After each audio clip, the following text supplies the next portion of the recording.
Hello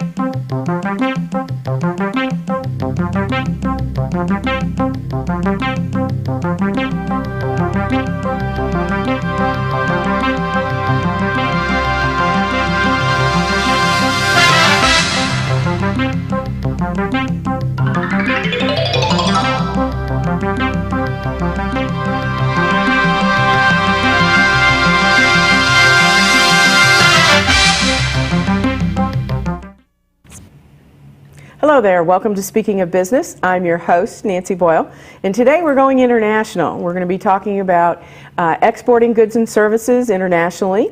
And joining me is Katie Arroyo, the International Trade Specialist at the Small Business Development Center at UNF. So welcome, Katie. Thank you, Nancy. I appreciate you having me here today. Sure. Well, it's kind of fun, you know. It's fall, it's Thanksgiving, and we can talk about far-off lands. So tell us a little bit about you. Well, my name's Katie Arroyo. I'm actually here with University of North Florida Small Business Development Center. I'm their International Trade Specialist. And I just have a passion for international. It started at a very early age. I was fortunate to have a family that took us traveling internationally since age 5. My big passion started when I studied abroad in Chile in South America. I lived there for 6 months, learned Spanish, went to school. And then later I devoted my undergraduate and graduate education to international studies. And then I've also studied abroad in Iceland and Cuba, have worked in Central America and Costa Rica, also lived and worked in Chile, and I've actually traveled to 8 other countries around the world. So I just have a real passion for international, have been very fortunate to find a career in the Small Business Development Center to help small businesses expand their sales overseas. And you've been doing this for quite a while now, helping businesses, correct? I have, yes, for the past few years, working with the Small Business Development Center, also worked with an International Trade Center in Oklahoma, and I've just been very fortunate to interact with some really entrepreneurial, adventurous individuals. Well, let's talk about exporting, because I mean that's the big thing. Mm-hmm. You know, our companies here want to expand their markets, and what a great way to expand, but beyond the customer down the road. So, let's talk about exporting and why businesses should want to export, because you know a lot of people I think are intimidated by the thought, oh my gosh, you know, different language, different customs. So let's just sort of lay the groundwork in why should I export my stuff? Well, especially over the past few years when we saw the economy take a downturn with the recession, exporting is more important than ever. And from the U.S., small businesses comprise over 90% of U.S. exports. So I would definitely encourage business owners that are maybe having a slowdown or have seasonal sales to consider going overseas.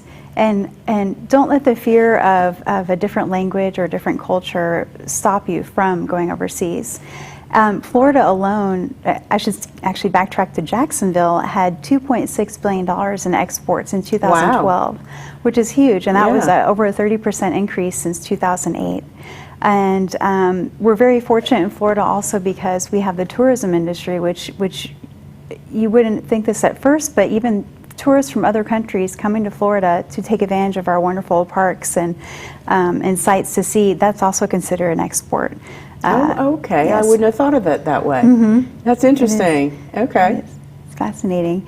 And so when we look at Florida, we have a lot of exports in aircraft and gold, engine parts, electrical products, but not only just goods, but also services are considered exports. And you know, it's funny because I think a lot of people are under the impression that if I make something, you know, I make the proverbial widget, then okay, I can probably find a customer internationally, but it is services. Yes. So let's say you're an engineer or you're in the construction business, you can actually export those services overseas, and oftentimes even there are international consortiums that are looking for that expertise from overseas to assist with construction projects or engineering projects, or even tourism services can be exported overseas. And then we look at our wealth of wonderful universities and educational institutions in Florida. When we have students coming from overseas to study here, that's actually also an export, our education. to those individuals. Well, now that's interesting. I never would have thought of that. So, I'm still back in the widget stuff, or the recycling of equipment.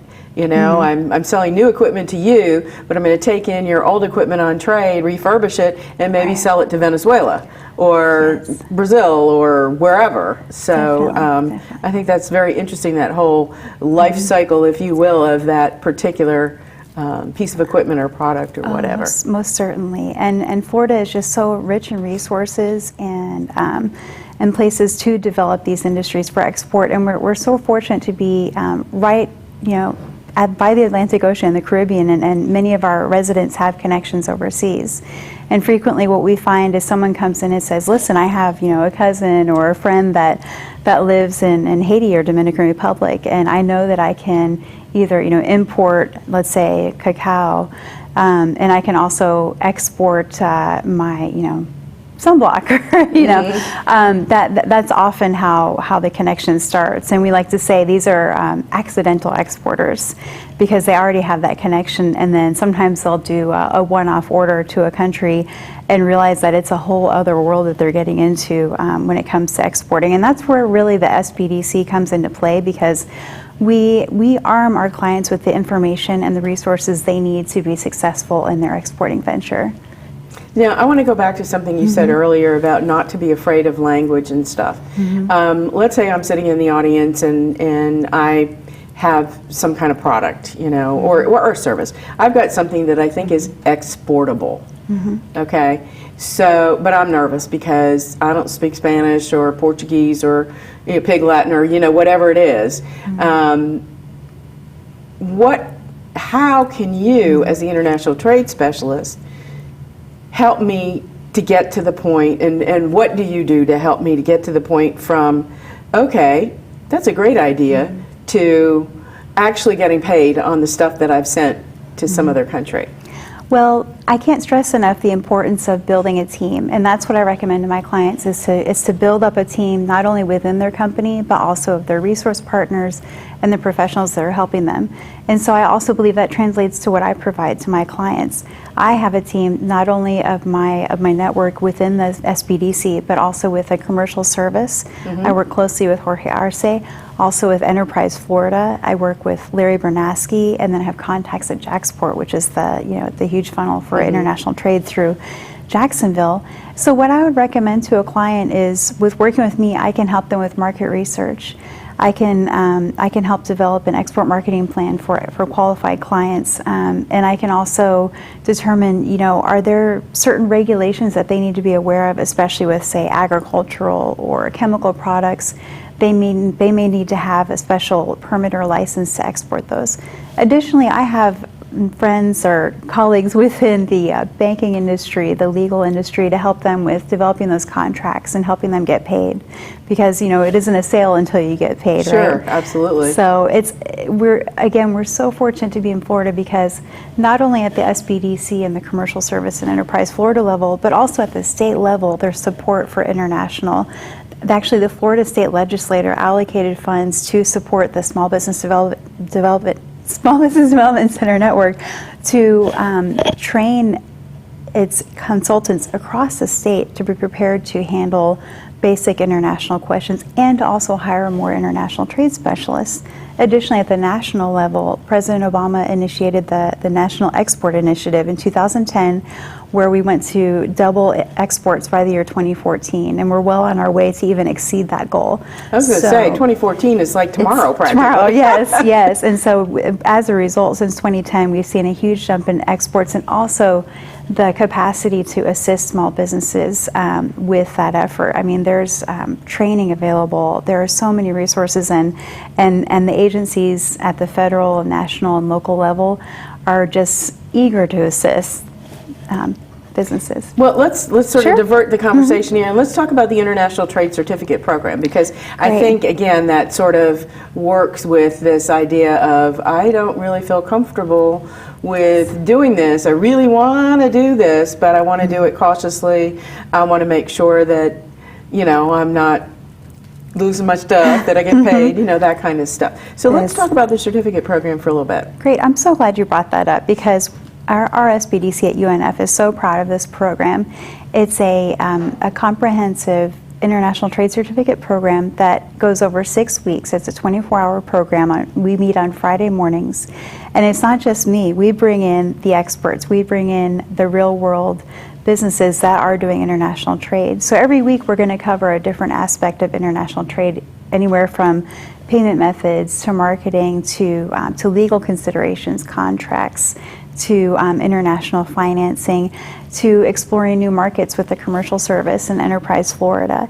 And so we actually have our next International Trade Certificate program coming up from February 7th to March 14th.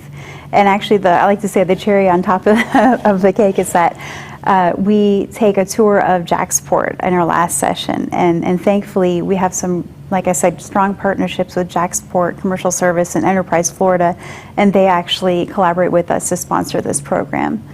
Well, now, who should be there? Sure. Well, that could be, let's say, that accidental exporter that has their relative or friend that they've been shipping to. It could be a business that maybe is already taking orders from Canada, and you'd be surprised how often companies might say, I'm not international, but I have shipped a couple orders to Canada. Well, they are international. Yes. You know, companies that are just kind of entering into this world and have had some kind of big mishap that they wish they knew how to handle, that really want to take control of the process and develop a more strategic process of expanding their international markets. Those are our prime attendees. And it could be even small business owners that are doing some international business, but maybe, you know, they want to know more about financing. They want to know how, you know, maybe they want to develop a manufacturing facility in the U.S. so that they can meet their bigger demand internationally. How do they get financing? What should they consider? You'd be surprised. I've had clients that are great business people, great marketers, and they do so much business on a handshake. And when it comes to international, it's just crucial to have contracts and crucial to know the questions to ask and what to be prepared for. And that's really our goal with this trade certificate program, is to arm our clients with the information and the resources they need to be successful internationally. Well, and I think it's also important to understand, and it kind of goes back to the mitigating the fear of international trade, is that there are entities, whether they're private entities or publicly funded entities, that really can hold the person's hand all the way along the way. I mean, from you starting out to working with Jorge and Larry and the various government entities, but also people to handle the shipping aspect of it. Oh, goodness. You know, doing the customs papers, making sure the T's are crossed and the I's are dotted, so your product, or mostly products, I would guess, then services, it's you providing the service, but so that things don't get hung up in customs. I think that's another area of fear for people is, oh gosh, what if I get my stuff in, you know, a country where I can't speak the language and it gets hooked up in customs and it doesn't get to my customer, and, you know, the conjuring of the nightmare scenarios happen. So to me, that's really the most important part, is that there is somebody, you don't have to do this alone. There are people to help you at every single step of the way. I agree. That's such an astute observation, and really, you don't have to do it alone. And that's another piece of advice, you know, beyond building the team, is don't expect to do everything yourself. Really, you know, trust in these resources and the allies that you have to help you be successful. And you know, nobody knows everything. I don't claim to know everything. I know I can probably find it for you, you know, and the more you learn, you know, knowledge is power. Absolutely. You know. Absolutely. So. Now, what if somebody is interested, and so they come and they do their certificate program, and maybe they've identified, you know, we'll use like Mexico, Central America, because they're still pretty close to us, or maybe even into the Bahamas and the Caribbean. And so they've identified these areas. Do you suggest they actually go there? Is there somebody they can go there with? I mean, what do you think about that part of it? Well, I think that would be the best next step, is to take that leap and go meet those buyers overseas. We have several resources, and another point of pride we take at our UNF SBDC is that I actually develop these comprehensive export marketing plans for businesses that are either new to export or looking to expand their international markets. And ideally, we would have some of our attendees from the trade certificate programs participate. So this export marketing plan service is a collaboration between the SBDC, Enterprise Florida, and the U.S. Commercial Service. What I do is develop, like I said, a very comprehensive marketing plan, and then the business has the opportunity to participate in what's called the Gold Key Matchmaking Service with the U.S. Commercial Service, or they can actually attend a trade show overseas with the Enterprise Florida. And so what happens is the Florida business owner would go overseas, and with the Gold Key service, they would have individual appointments with companies that are interested in buying their product. And what I really love about this program is that they are actually receiving a reimbursable scholarship to receive this service, which is normally several $100s to participate. Additionally, with the trade show, they're receiving a reimbursable scholarship for the trade show. The plan itself that I developed, we say street value, is over $10,000. Wow. But actually with us it's $5,000, but they receive a scholarship from Enterprise Florida of $2,500. So they're getting just a great deal with this export marketing plan. And we actually do, when I complete the plan, I do a presentation to the executives with the business, and I do follow up consulting with them to help them implement the plan. Now, have you worked with any of the clients who have gone through that process, that have, because I know you're new to Jacksonville, but maybe they went through the process with your predecessor and they've actually sent stuff, they made sales, and so have you worked with anybody to get some feedback on how the whole concept has worked for them? Yes, there are a couple companies. I'm not sure that I can mention their names, but there are a couple companies that have really increased their sales as a result of the export marketing plan service. Companies that maybe, like I said, the one-offs where they had an order to go to Mexico, and then all of a sudden they realized there was a big market that they could fill there. So they went with us through the whole process, and now have established relationships in Mexico and are sending regular orders down there. And not only that, they've become mentors for our clients as well through the International Trade Certificate Program. So it's just, one of the joys of our job is watching that client start and maybe not know much about international, right. And then, even a year later, they're more sophisticated and they're more confident, and they're able to take ownership of that market, especially, like I said, in the slowdowns that we've had here locally. So hopefully that answers it. And I think that's a good point, because I know what we have found over the last, I guess it's probably been about 5 years, is there were kind of two sorts of business owners. There were the ones that went, oh my gosh, we're having a problem in the economy, woe is me, what am I going to do? And they just weren't very proactive about things, and may have weathered the storm, but it wasn't weathering it well, so to speak. And then you had the other that said, okay, let me take stock of what I'm doing, let me eliminate any waste that I might have in my business, let me make sure I've got an efficient and effective process-oriented kind of system going, and here's my market, it's this big, what can I do? Where can I find customers? Is it a new product line? Is it a new market? Could it be South America? Could it be, the U.S. government, whatever? And so they said, okay, I'm going to tighten my belt, I'm going to take a deep breath, and I'm going to take this leap. And, consequently, they were very successful. So I think that those two areas, government contracting and international trade, have really kind of hit a high point now, because those that were fearful of it when they were fat, dumb, and happy, oh, I don't need to do that, and I don't need to do this one over here because my business is doing really well, and then all of a sudden my business is not doing really well.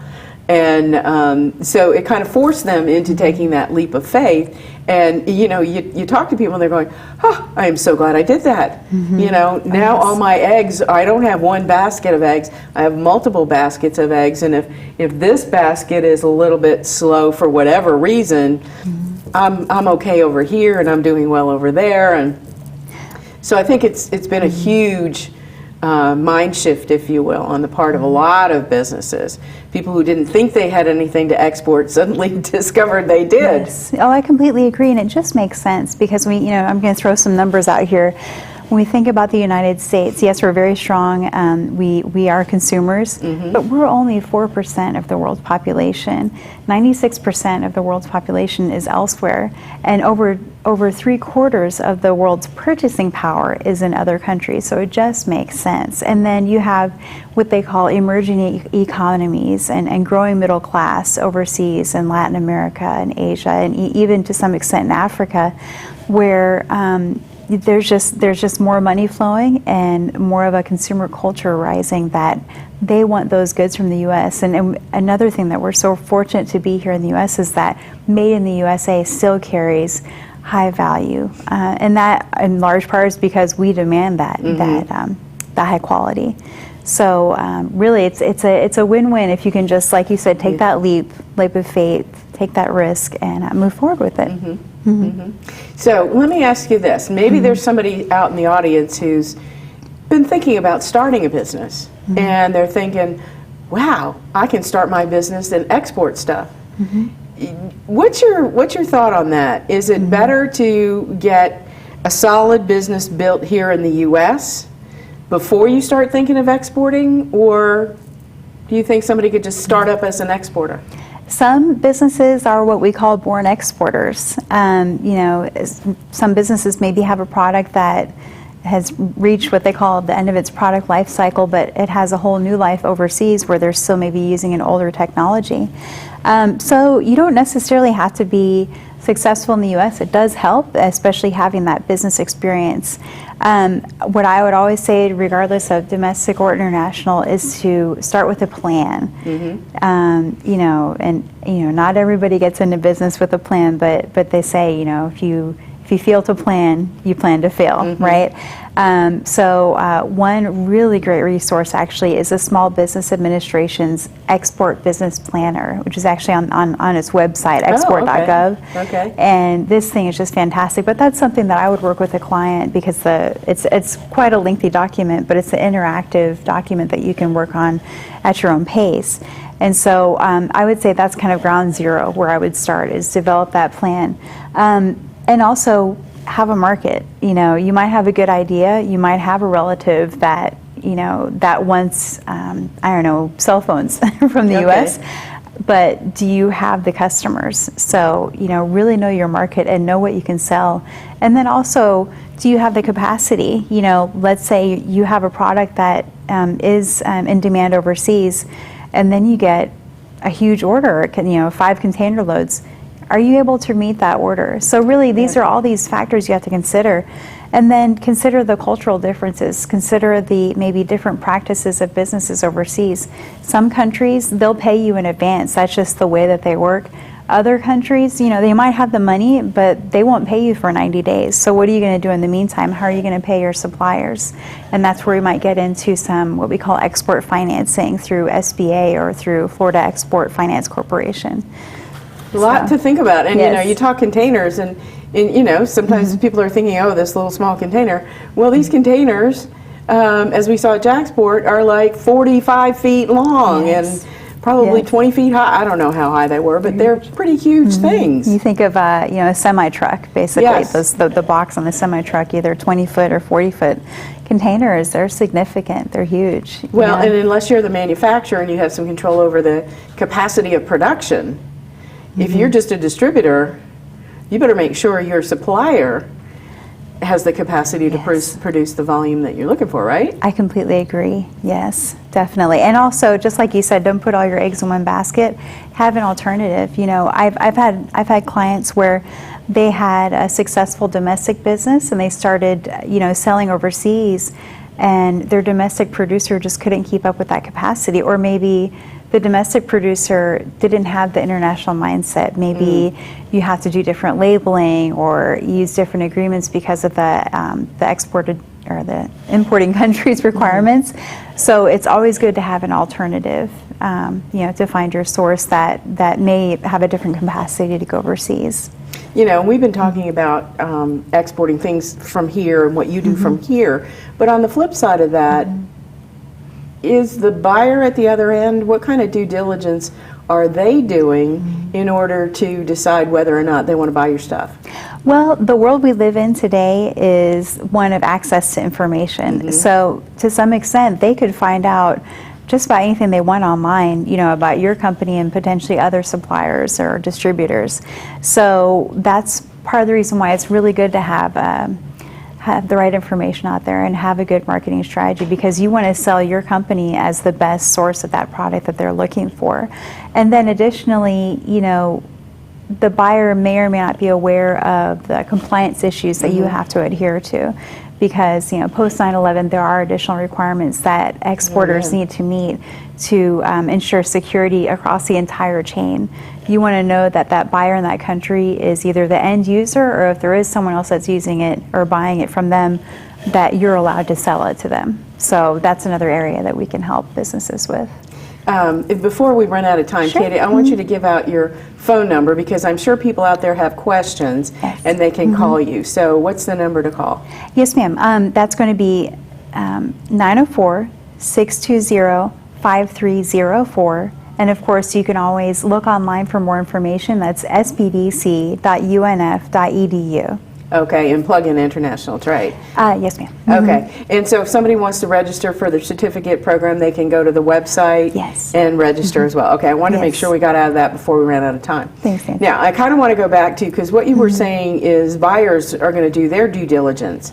So if you're starting up, then you need to at least have a website. I mean, there's certain things that you need to do as a startup business to show that you're in business, right? Yes. Yes. Okay. Definitely. So if you're thinking of starting a business out there, you want to make sure that you've got at least something going on here before you start with the international trade thing. And I think that's an excellent point that you brought up about capacity and making sure your supplier can fulfill the capacity of the orders. I mean, you know, there used to be this great television commercial of this startup business, and they were looking online at their orders, and they got their first order, and they're all excited, and then it was 2, and then it was 4, and then it was like 200 and 1,000, and they're all starting to freak out, because within the span of a 30-second commercial, they went from 0 to whatever.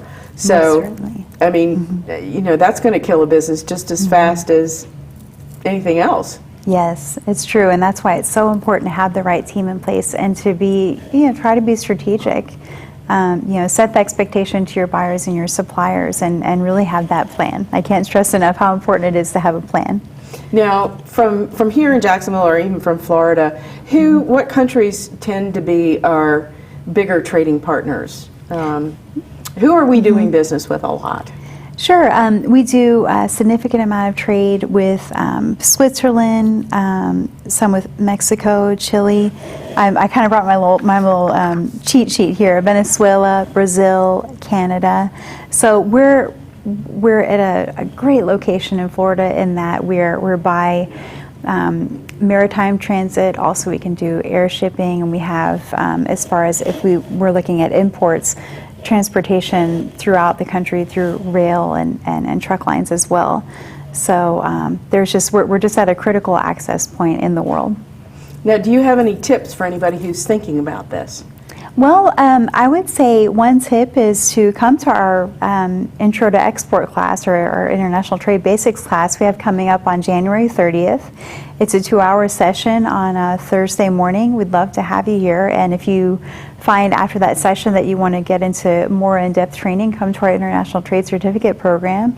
So there are just a wealth of resources online, and then also with our partner organizations, the Commercial Service and Enterprise Florida, they do offer international training throughout the year as well. So now there's a fee for the training. Obviously, you have to cover your costs. Yes, the Trade Basics training is $20. The International Trade Certificate program is $295, and with that, you get the book, the materials. You get one-on-one, FaceTime with the experts in the field, and of course, the tour of JAXPort.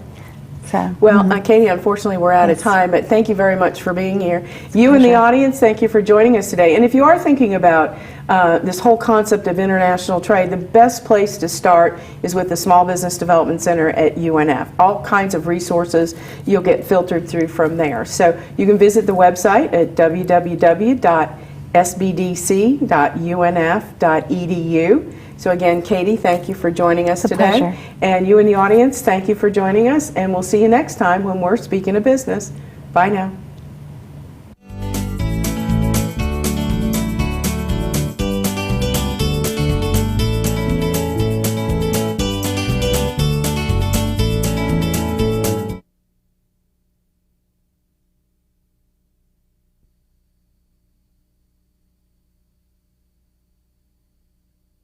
Bye now.